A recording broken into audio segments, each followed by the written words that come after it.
I always knew where I belonged in their world, by the window near the draft, where no one looked twice if I slipped away to refill the wine or carry out plates still warm with food I'd never taste. At family dinners, I learned the art of silence. I balanced teacups on trembling fingers, set forks straight when they clattered out of careless hands. I watched my cousins slip new rings onto soft fingers, watched my brother toast to babies I'd never hold. They never asked what I wanted. I suppose they believed I had none. A girl who smiles too easily, who nods and laughs when others laugh, who knows when to vanish behind kitchen doors, she has no sharp edges. No hunger they can see. But under the hum of the old fridge, alone with leftover gravy and the hush of sleeping walls, I let my thoughts sharpen like hidden knives. I promised my quiet heart, one day I will not sit at the corner. I will build a table so wide they'll have to beg for a seat. When the last laugh drifted upstairs, I stayed in the kitchen. The tap dripped like a clock only I could hear. I stood barefoot on cold tiles, tracing circles on the table with a finger sticky from someone else's dessert. They called it scraps, what they left behind on fine china and linen napkins. But to me, the half-eaten roast, the bruised peach, the last swirl of cream on a silver spoon, all of it was a lesson. In the leftover hush, I learned what it meant to savor. I tasted their waste and turned it into fuel.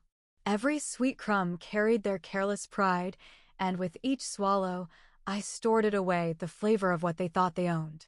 Sometimes I pressed my palm flat against the window, watching their cars gleam under the streetlight.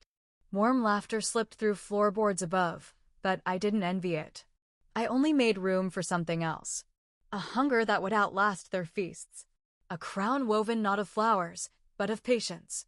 It was the smallest kindness that caught me, not roses or grand vows, but the way he rinsed an apple under my mother's faucet. How he turned it in his palm, checked for bruises, then offered it to me first. They called him nobody. They said his father sold scrap metal, that his hands would never sign big checks or slip diamonds onto my wrist. They laughed when I walked by his side, their shadows long behind us, their voices clipped with ridicule. But I learned the weight of real gold in the hush between his words. When he touched my shoulder in passing, it felt like an oath that the warmth I gave would not be wasted. That the corner seat I'd always known was too small for the dreams he saw in me. At night, we spoke softly of the future, not grand palaces or noisy halls, but bricks, deeds, and quiet keys that turned in locks only we held. He called me home before I knew what home could be. And every mocking laugh they threw at our backs only cemented what we were building, one silent, solid stone at a time. In a borrowed office with flickering lights, he slid the first sheet across the desk, a contract so thin it trembled under my breath. I learned the ink before I learned the vows. He taught me how numbers wrap around land, how signatures press down harder than footsteps. We signed our names in corners they would never think to look. They laughed when we bought the old grocery on the edge of town, a ruin, they said, fit for rats. They didn't see the blueprint folded in my purse, the way my thumb traced our initials in the margin while he ran his hand along the dusty shelves.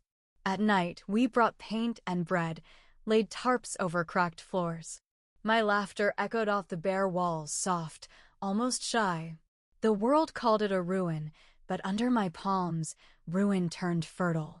Each paper we signed was a seed, buried under laughter, watered by their disbelief. They spent their Sundays pouring wine over crystal glasses. We spent ours pouring foundation.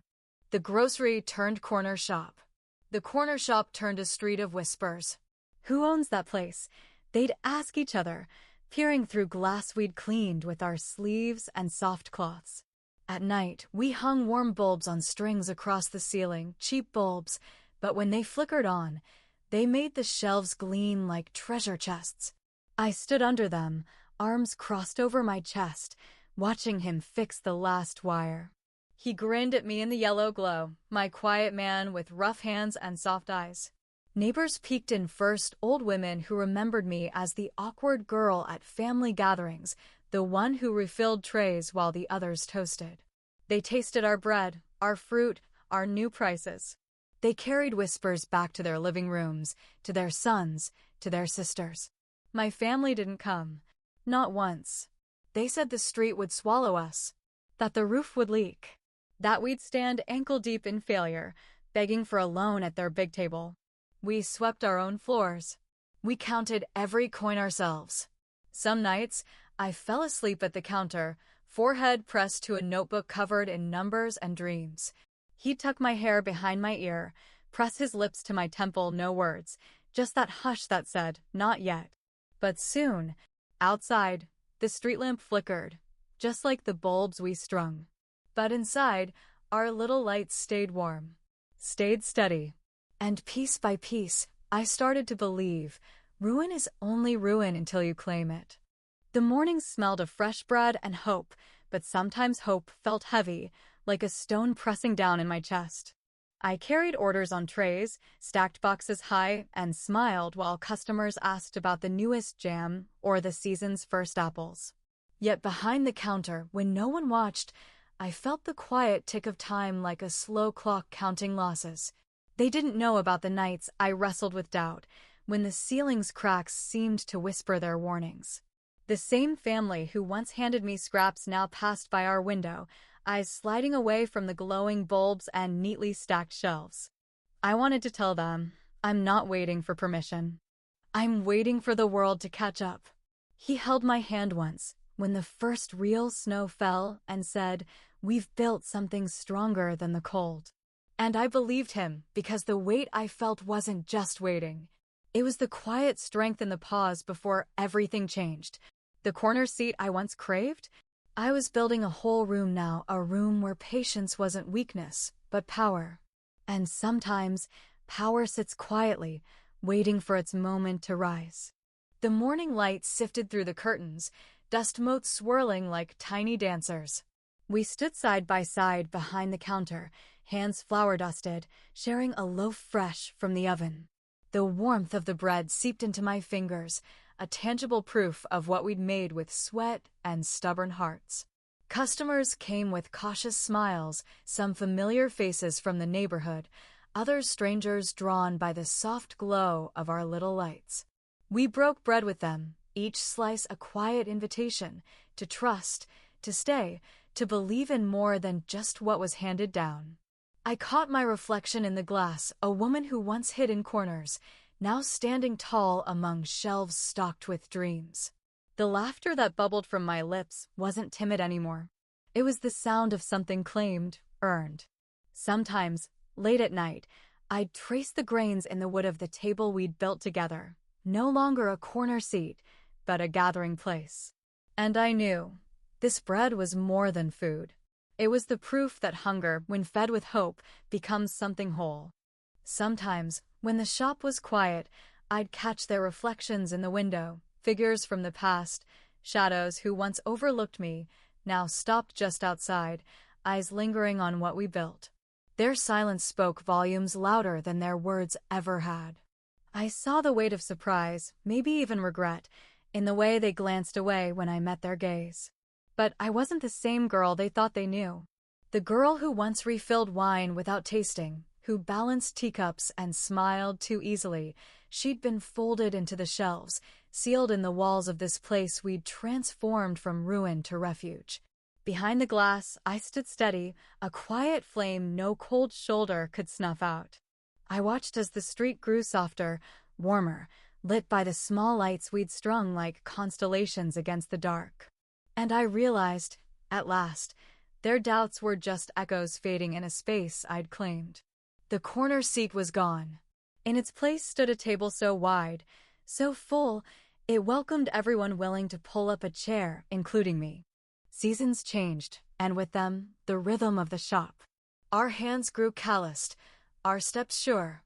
The street hummed with life, neighbors greeting us by name, children pressing noses to the window to watch the daily unfolding of small miracles, new fruit arriving, bread still warm, the steady turning of a lock that once only we dared to touch. I planted roots here, deep and steady, in the soil of sweat and dreams. But those roots didn't hold me back, they gave me wings. Wings made not of fancy things, but of something stronger, the certainty that I belonged, not in the shadows, but at the center of this life we'd built. I thought back to those dinners, the laughter upstairs, the empty corner where I once sat. How far it all felt now, like a story told by someone else. Because now, the table was mine, the feast was mine, and I no longer needed to slip away unseen. I stood tall, not because they saw me, but because I'd seen myself all along. The day came like quiet dawn, not with fanfare, but with the soft settling of something long awaited. We opened the doors wide, the warm light spilling onto the street, inviting, unshakable. The table was set not just with food, but with stories, laughter, and the hands that had shaped every corner of this place. I watched as neighbors, old and new, gathered, a mosaic of faces once strangers, now family. They came with open hearts and empty plates, ready to share in what we'd made together. My family? They stood at a distance, their eyes flickering with something I couldn't name, surprise, perhaps, or a quiet acknowledgement that the girl who once had no place had built a place for many. I took my seat, no longer the corner, but the center. The table was wide, wide enough to hold all our dreams and more. And in that moment, I realized something true. The seat isn't what defines you.